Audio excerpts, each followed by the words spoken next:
it might push Israel to change its stance and realign its policies towards Palestinians? Plus, they are also a bit frustrated that India has been playing double game. Welcome to Context with Aasiya Riaz.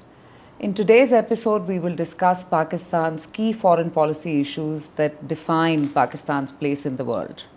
And to unpack some of these issues that face Pakistan today and the world at large, I'm honored to be joined by Ambassador Aizaz Ahmad Chaudhry, Pakistan's former Foreign Secretary and Ambassador to the United States. Also a prolific author, I'm holding his book, Diplomatic Footprints, which is more his autobiography. And he was very kind and just gave me a copy of another book that he's just written, Pakistan-India Relations, Fractured Past, Uncertain Future, something which has come out in 2025. Very kind of you, sir, for actually bringing this book for me. Most welcome. And look forward to actually reading this. Sir, let's just dive right in. I think the most important issue that we have on the news cycle, as well as what Pakistan is seeing today, the defense pact that Pakistan and Saudi Arabia have just signed. It's of significance to both Pakistan and Saudi Arabia. And I wanted to ask you, especially because you were Foreign Secretary when in 2015 Pakistan used our parliament to pass a resolution of neutrality on Yemen.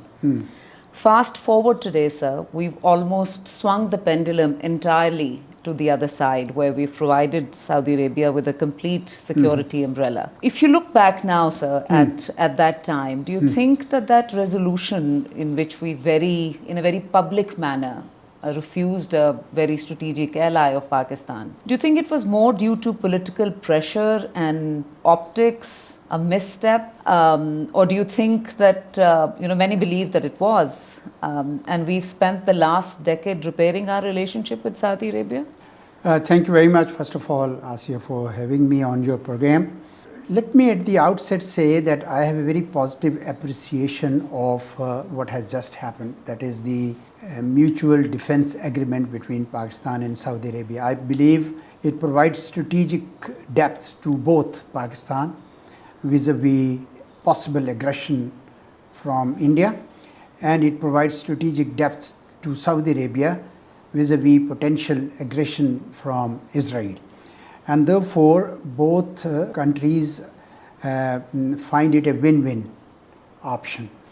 I also believe that it was only natural for Pakistan and Saudi Arabia to enter into this kind of unprecedented relationship. Unprecedented because previously also we have had sustained periods of cooperation, including in the defense domain. But this is indeed a watershed moment for both countries. Now, if you want me to link it to the 2015 when I was... The parliamentary resolution. Right. I was Foreign Secretary then. I know exactly the circumstances in which the opposition party managed to slip in this word into the resolution, and which did not really fully reflect at that time the sentiment. But still, it was the collective voice of the parliament, so people just accepted it. But even at that time, if you look at the 3 or more statements that were issued by Pakistan, it said clearly that Pakistan will stand, and I am quoting, unquoting, shoulder to shoulder with Saudi Arabia in case there is an aggression against Saudi Arabia.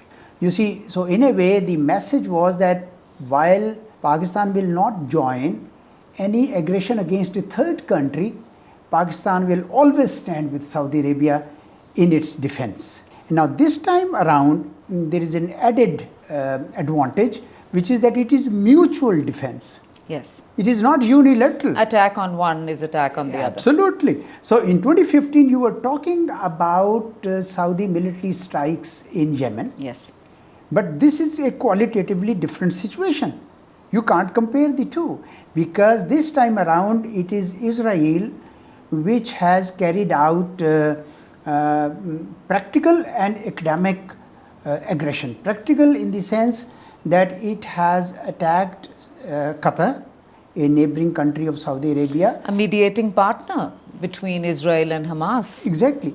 And academic also, because every now and then Mr. Netanyahu, the Prime Minister of Israel, comes out with this map of Greater Israel, which aggresses against the sovereignty and territorial integrity of several Arab states, including Saudi Arabia.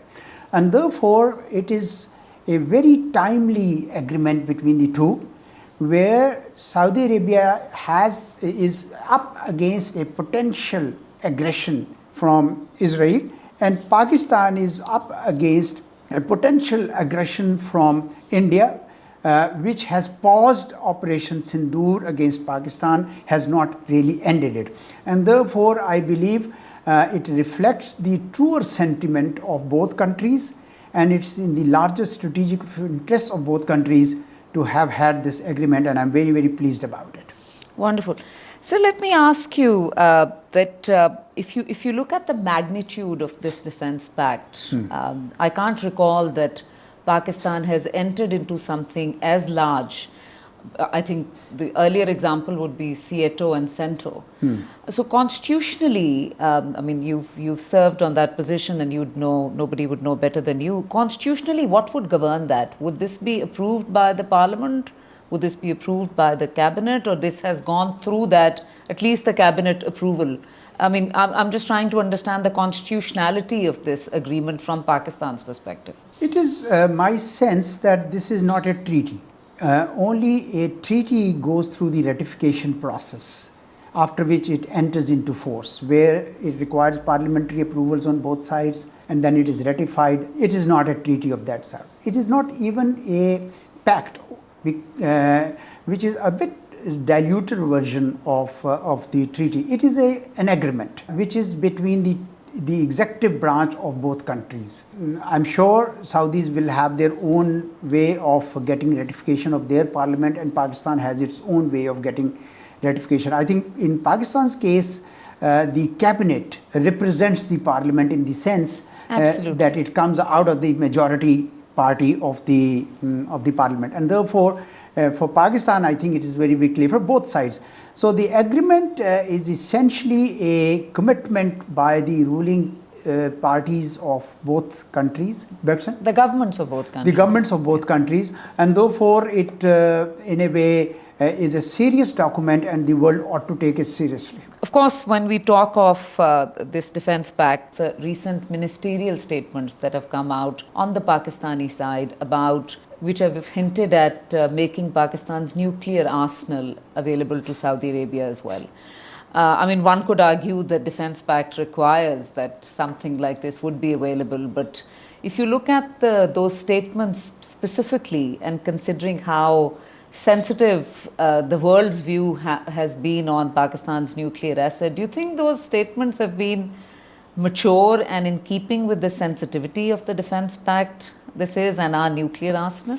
When I read through the document, I did not find any words hinting towards nuclear. So it's the statements umbrella. After that have come out from the statements ministers. after may have come out. I have also seen the clarifications to that statements from the same minister. So therefore, let's not go by that. Let's go by the language of the agreement, which has Pact been itself. naturally thought through.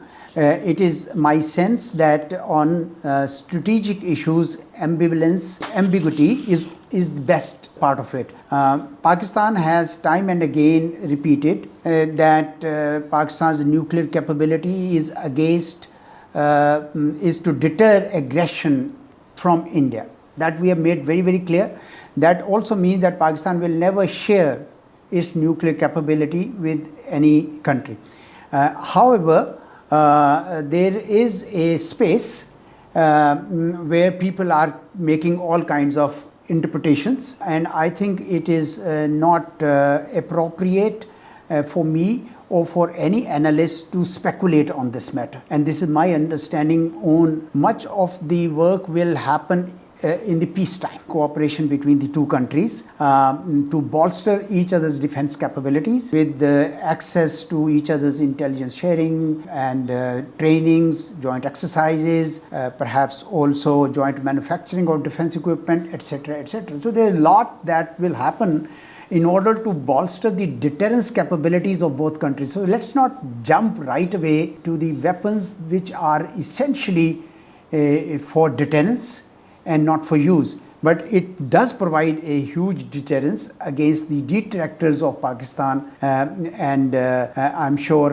that factors into the calculations of other countries which do not have good intentions to our region. I'm sure you're watching the statements that are coming out or not coming out about this defense pact, and we've not seen any formal statement or any reaction that has come out of Washington or Jerusalem for that matter. Do you think it's strategic restraint on their end? Are they caught off guard? And do you also think that given this defense pact, in your view, would this impact US posture towards Saudi Arabia and Pakistan, especially in military aid, in arms sale, and in diplomacy? Well, I'll be very honest with you in sharing my own personal assessment of this.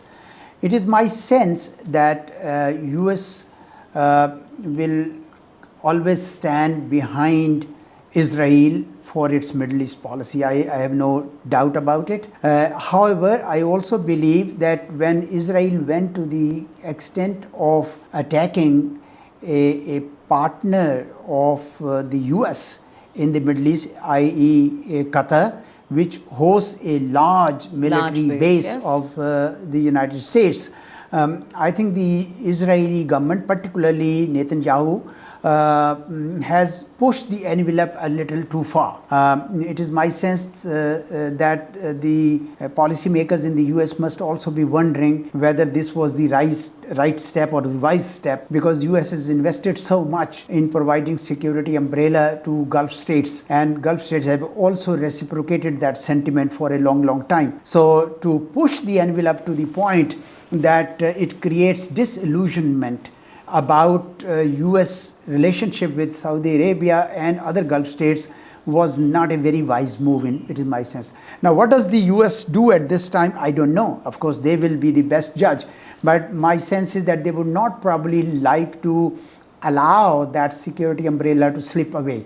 And I think it might be in their best interest to rein in the Netanyahu government from future aggressions, and also continue to work with the Gulf countries.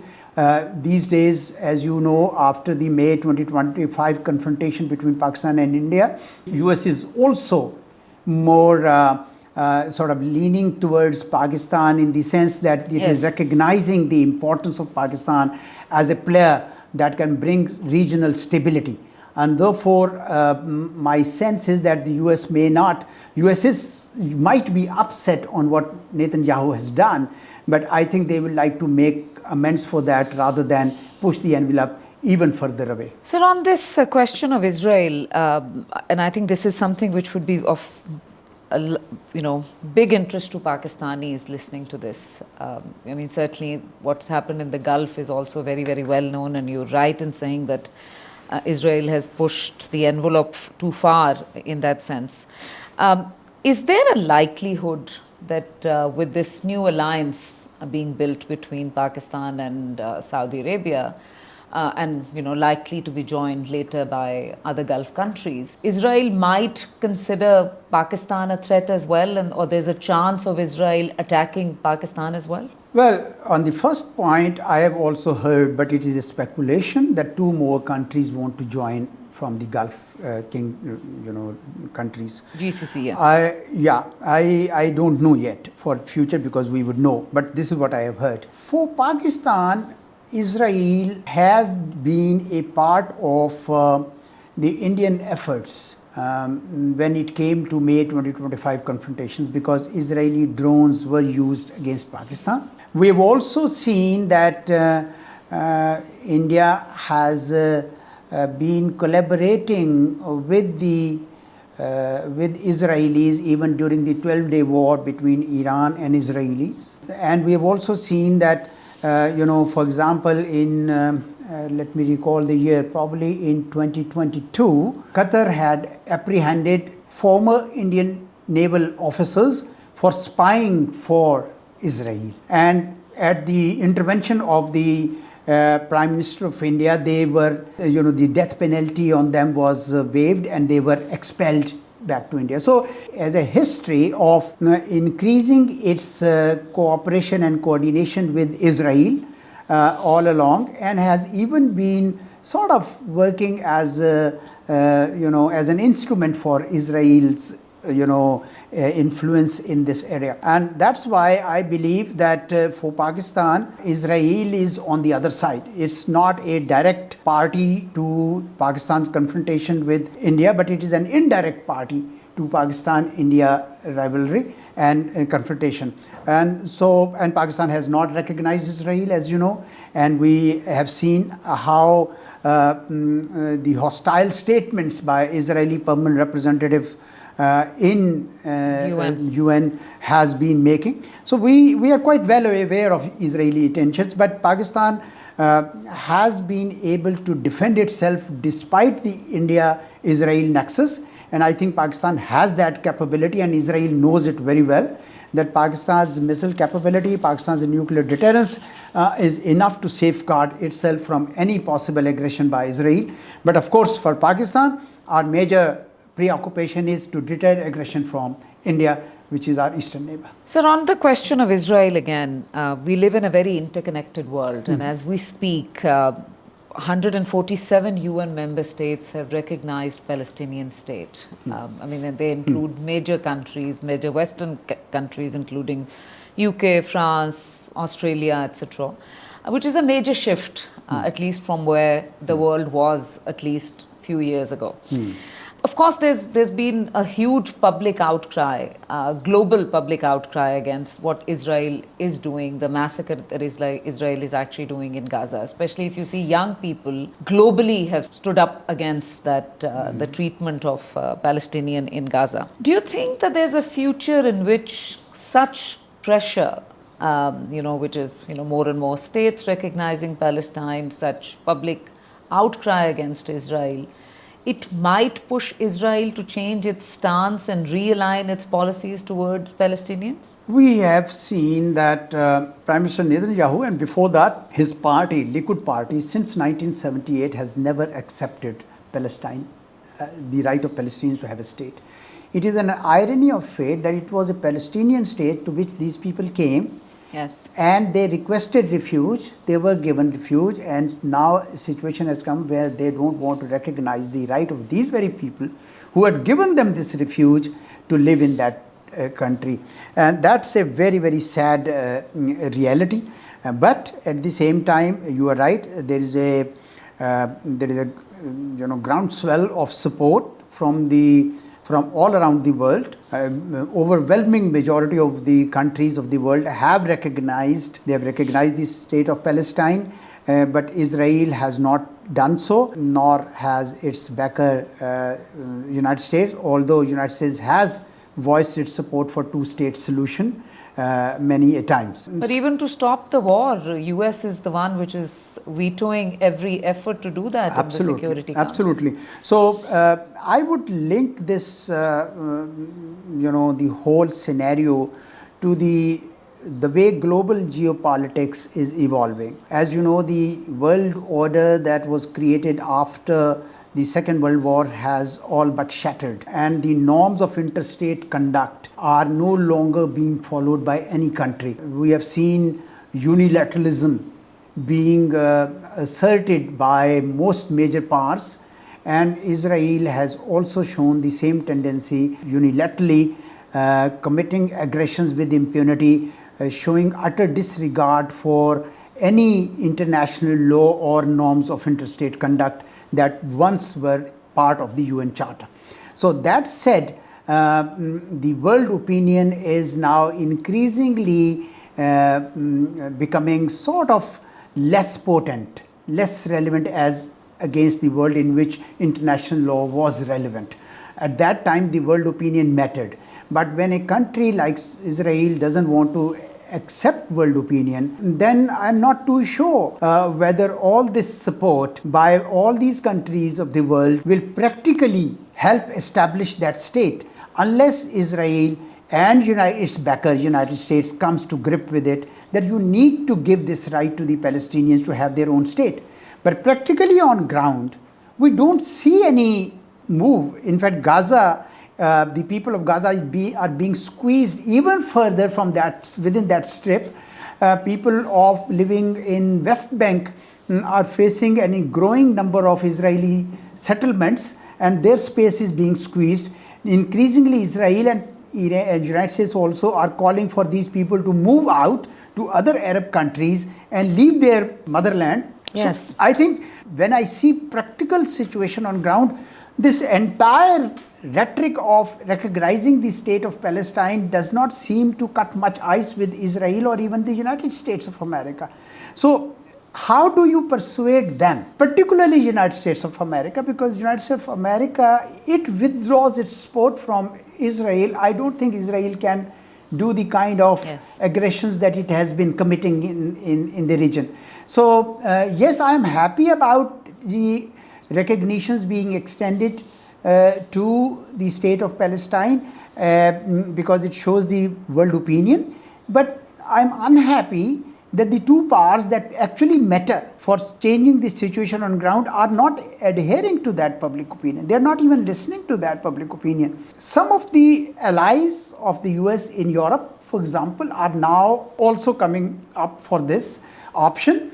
I hope that they will be able to use some influence with the US to prevail on Israel to recognize the right of Palestinians and let there be a proper state in the West Bank and whatever part of the Gaza is there. I wish, hypothetically, we can go back to at least 1947 when the UN General Assembly resolution had divided the country into two almost equal states. But now the situation has changed so much that it is a pity that we have to contend with even this, kind of Palestinian state which is restricted only to West Bank and Gaza Strip.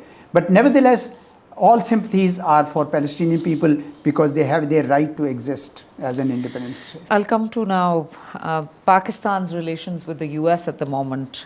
And I have a quote from your book in which you quoted former PM Shahid Khaqan Abbasi when he asked you, will and how can the US punish Pakistan? And you answered in a very diplomatic manner to that question.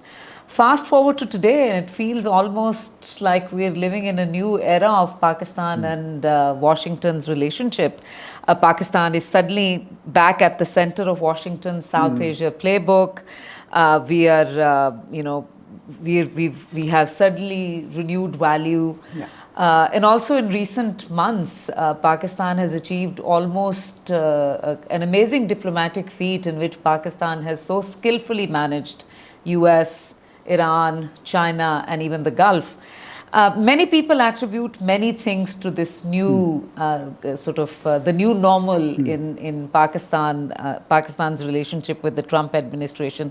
What do you think has turned Pakistan's fortunes around with Washington at the time? You see, for every development, context is important. In 2017 or 2018, when the Prime Minister of Pakistan visited the US, the context was that US was not making any headway in Afghanistan. They weren't able to defeat militarily the Taliban movement, and they were frustrated that it is because of Pakistan. Pakistan, on the other hand, was telling them that, look, you have to negotiate with the Taliban and you must withdraw responsibly. US accepted first one, they didn't accept the second one, and they abruptly withdrew in August of 2021. So that was the context in which US was increasing pressure on Pakistan to make some victory out of Afghanistan, which was denied to them. Now the context in this year has changed completely, as you said.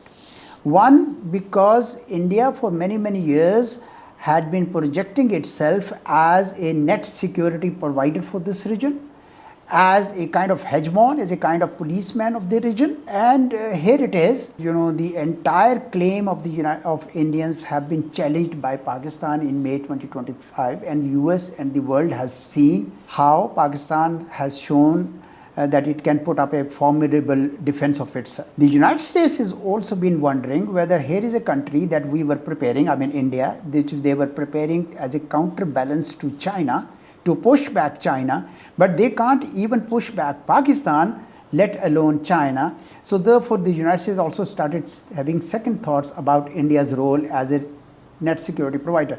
Not that the US and India partnership will not come back. I have a sense that it might one day. India is too important for the US as a counterweight to China. But at the moment, I think and there are so many other factors which have come in, and US is not ready to give in to Indian demands on trade deal and else. Plus, they are also a bit frustrated that India has been playing double game because it has been benefiting from American military and economic prowess for 2 decades. All those agreements, BECA, COMCASA, LIMO, and so on and so forth. But at the same time, keeping a very close military and other relationship with Russia, buying their Russian oil, processing it and selling it cheap, so making a commercial benefit out of that. For US, it was a strategic move. So there, at the moment, the US-India relationship, for a variety of reasons, is not in that domain as it was in the past 2 decades. But here is with Pakistan that US is having a second thoughts about the importance of Pakistan. And here I am just own assessment that perhaps United States believes that Pakistan and China friendship has demonstrated itself as a formidable military and economic force, and it might be a good idea to keep Pakistan in stridence so that US does not lose Pakistan completely. For many ways, Pakistan has landed in a position which is really an ideal situation where it has been able to manage the balancing acts very, very well. Pakistan's relations with US and Pakistan's relations with China. I have been one of those who have been always arguing that we can have relations with both. I don't use the word balance. I use the word proportionality, because balance can sometimes mean equality. Yes. I don't believe in equality. I believe that relationships are predicated on your own national interests. So Pakistan has done that.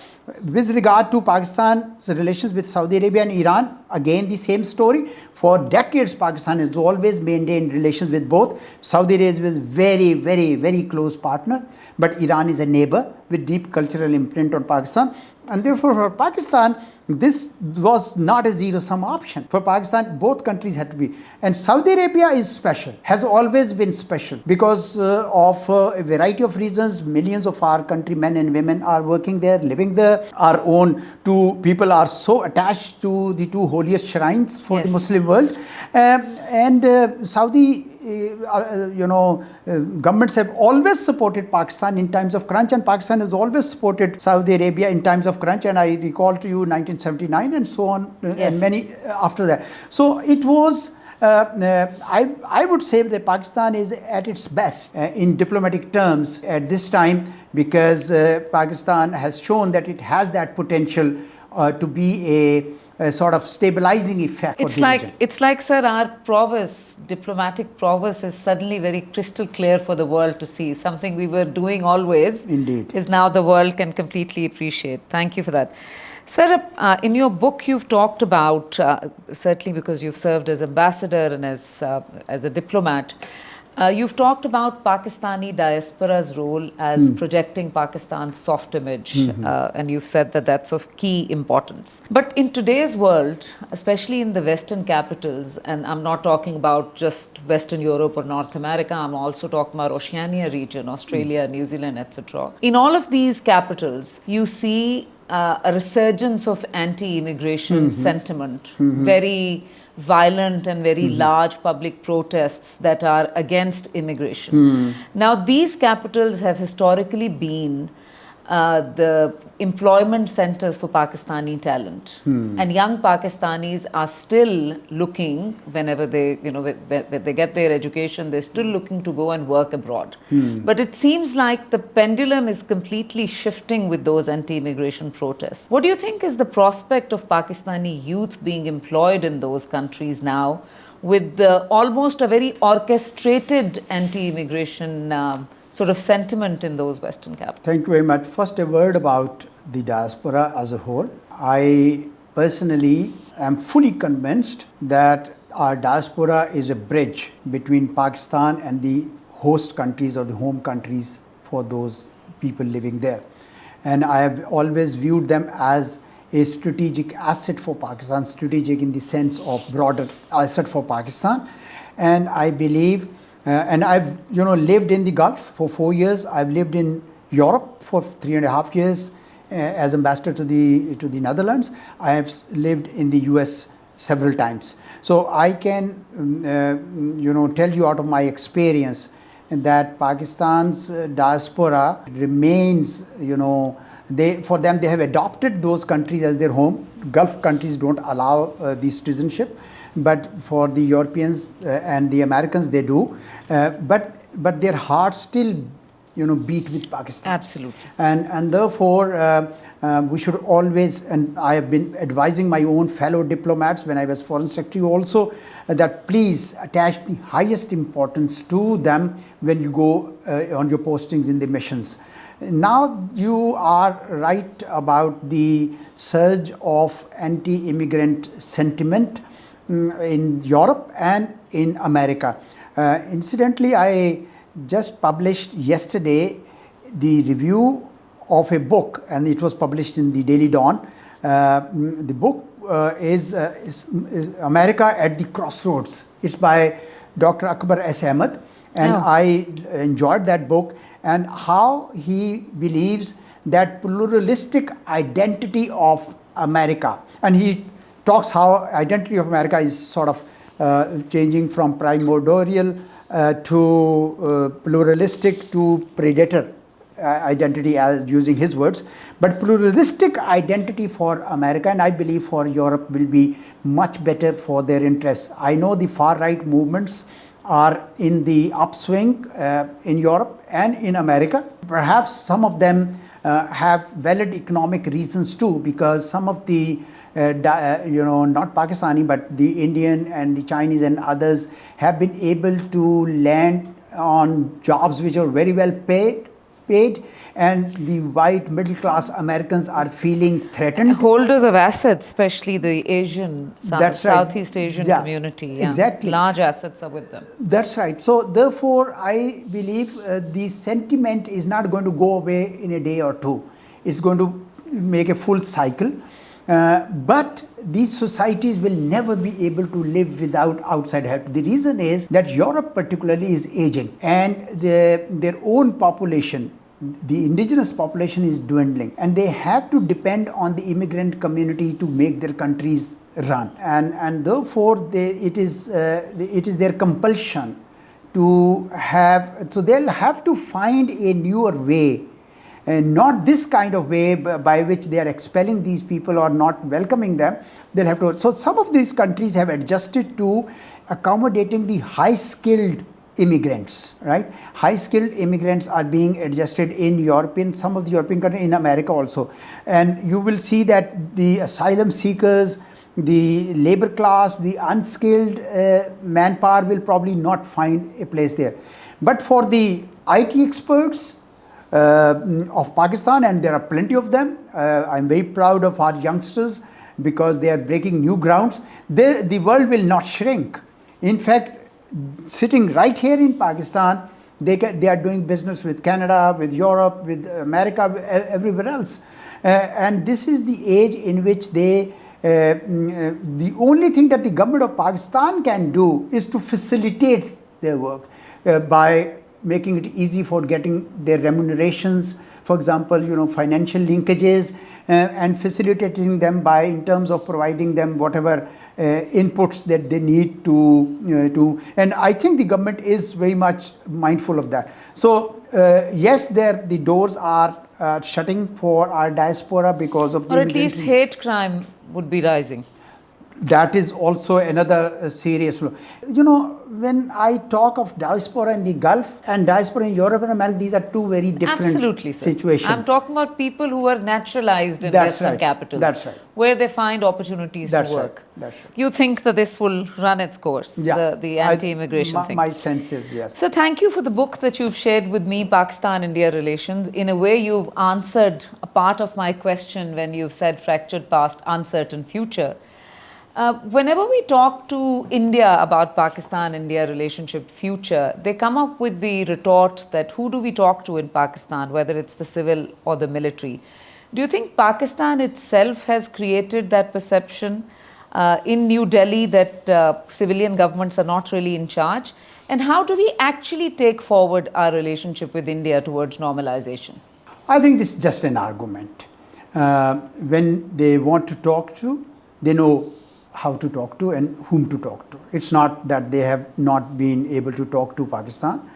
Right from beginning, Pandit Nehru was able to communicate not only with Mr. Jinnah, the founder of Pakistan, but also with Prime Minister Liaquat Ali Khan, down to President Ayub Khan. It's not that it's not, I mean, after all, they were able to sign up various agreements. Even so they just use this as a way to not talk. That's right. So if you don't want to talk, you will always contrive arguments. In my book, I have surveyed the reasons why these two countries have not been able to find peaceful coexistence, even peaceful coexistence, whereas neighbors elsewhere in the world have been able to overcome the obstacles of the past. And I've come to discover that besides the impediments created by the non-resolution of the Kashmir dispute and the bogey of cross-border terrorism that India uses to malign Pakistan, there is an overarching theme of India nurturing the ambition of creating an Akhand Bharat, a united India, wherein the relatively smaller but otherwise bigger countries of South Asia feel concerned, and it is evidenced by the installation of a mural on the new building of the Indian Parliament in 2023, just 2 years ago, in which Pakistan, Bangladesh, Myanmar, Afghanistan, and all are part of it. And a BJP minister described it as a depiction of the Akhand Bharat. Now so that sentiment has continued ever since and lurking behind it. And therefore, I was thinking that why is it? I mean, terrorism is a common threat to both countries. And I've also dwelt into the series of terrorist incidents which took place in Pakistan. They were blamed on Pakistan, in India, they were blamed on Pakistan, but when after 13, 14 years, they were found that internal elements were involved. So it took many years to find out who did it, but the damage to the reputation of Pakistan was caused. Of course, this is a very important perspective that you're giving, but then we have another neighbor, Afghanistan, and we have decades of investments and friendly relations and brotherly relations with Afghanistan. But we see now more and more the level of hatred that comes out of not just the government, but also at the people level. And if anything, that suspicion and hatred in Afghans and Afghanis towards Pakistan has increased. So why is it that both India and Afghanistan don't quite see Pakistan as a good neighbor? How do we deal with Afghanistan if, of course, India, we know what's the issue? If you recall, it started with the irredentist claims that Afghanistan had. When the cabinet mission plan was there in India in 1946, King Zahir Shah sent a delegation that all territories west of River Indus may be given to us in Afghanistan. So that irredentist claim was then later on encouraged as Pashtunistan. In due course, the Afghans learned that they will never be able to get these territories, so they have not accepted the Durrand line. So this bitterness dates back to Zahir Shah's time? I think so. And India has been exploiting that because Pandit Nehru had invested with the Khan Sahib government in the NWFP at that time to join India rather than that. And then once that did not succeed and a referendum took place, they came up, they sponsored this Pashtunistan thing. So it has been a victim of regional geopolitics, and later on India invested heavily in Afghanistan to create this double squeeze against Pakistan, so two-front situation for Pakistan, and has been sponsoring anti-Pakistan elements. So for us, Pakistan and Afghanistan in that sense has posed a common threat. But at the same time, there are enough people in Afghanistan who recognize that Pakistan is their natural partner. They have been using for decades Pakistani ports, free of cost, Pakistani ports. All their traders sit in Peshawar and do all the trading. Their best case for, it's a landlocked country, is in terms of trade and investments, it is Pakistan. My sense is that they will one day have to come to realize that it will be far better for them and not play, India against Pakistan or Pakistan against India. That will not work. For them, it will be much better to have cordial relations with Pakistan. So we've almost come to the end of our conversation, and before I thank you for your time, I just want to ask you sort of a personal question. You've worked with many foreign ministers of Pakistan. Mm-hmm. Who has inspired you the most and why? Well, I worked most closely with Shah Mahmood Qureshi, and I have tremendous respect for him for the following reasons. One, he would listen to all perspectives, take copious notes. He would reach out to various segments of Pakistani population and call them, invite them over, get their views. And I have also seen that he would work very hard before every meeting. And he had a very, very balanced views, and he was very articulate too. I have enjoyed working with him. Wonderful, sir. And if I ask the same question about which world leader has inspired you the most and why? Wow, that's a question I had not really thought about. No one leader can inspire you to the extent that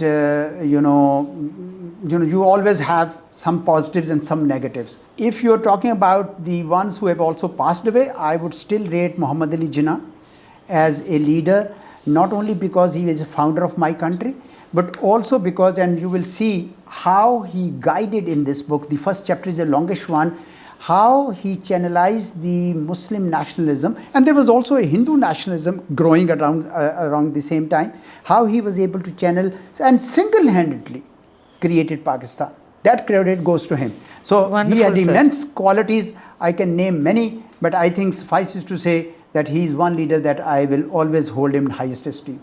Thank you very much, sir. This has been wonderful. I'll share this and I'll forward it to you. And before you I let you go, I would very much request that you sign this copy for me. I think it'll be my honor then to read it while it's signed by you, sir. With great pleasure. If you've enjoyed this conversation, please like, follow and subscribe Context with Aasiya Riaz on YouTube. Please follow our socials for details of upcoming episodes. Thank you.